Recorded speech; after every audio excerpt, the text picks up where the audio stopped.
सर्दियों में चाय पीने का मजा अलग ही होता है। सुबह की ठंडी हवाओं या शाम की हल्की ठिठुरन, ऐसे में एक कप गर्म चाय की चुस्की शरीर और मन दोनों को सुकून देती है। ठंड के दिनों में ज्यादातर लोग बार बार चाय पीना पसंद करते हैं क्योंकि इससे शरीर में गर्माहट बनी रहती है और थकान भी दूर होती है। लेकिन क्या आप जानते हैं कि अगर चाय में सही चीजें मिलाई जाएं तो ये सिर्फ स्वादिष्ट ही नहीं बल्कि सेहत के लिए भी फायदेमंद होती है। सर्दियों में चाय को ज्यादा स्वादिष्ट, थोड़ी तीखी और हेल्थी बनाने के लिए 3 खास चीजें जरूर डालनी चाहिए। ये 3 चीजें सिर्फ चाय का स्वाद ही नहीं बढ़ाती बल्कि सर्दियों में होने वाली परेशानियों जैसे सर्दी, जुकाम और गले की खराश से बचने के लिए भी मदद करती है। आयुर्वेदिक चीजों को चाय के अंदर मिलाकर पीने से शरीर के अंदर गर्मी महसूस होती है, इम्यूनिटी बढ़ती है और सर्दी का असर कम लगता है।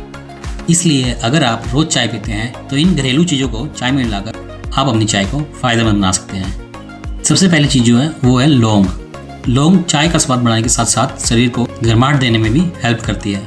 इसके अंदर मिले हुए तत्व गले की खराश, सर्दी, जुकाम से राहत दिलाने के लिए मददगार होते हैं। चाय में 1-2 लौंग डालने से चाय की खुशबू और तीखापन दोनों बढ़ जाते हैं। दूसरी चीज जो है वो है तुलसी। तुलसी को सिर्फ पूजने ही नहीं बल्कि आयुर्वेद में भी अमृत माना गया है। सर्दियों में तुलसी वाली चाय पीने से इम्यूनिटी मजबूत होती है और यह वायरल इन्फेक्शन से बचाने में भी मदद करती है। तुलसी के पत्ते चाय को थोड़ा हर्बल टेस्ट देते हैं और शरीर को अंदर से गर्म रखते हैं। तीसरी चीज और सबसे ज्यादा इंपॉर्टेंट चीज अदरक। अदरक सर्दियों में चाय का सबसे ज्यादा जरूरी हिस्सा माना जाता है। ये चाय को तीखा स्वाद देने के साथ साथ पाचन सुधारने और सर्दी जुकाम से बचने में भी मदद करता है। अदरक वाली चाय पीने से शरीर में गर्माहट बनी रहती है और थकान भी कम महसूस होती है।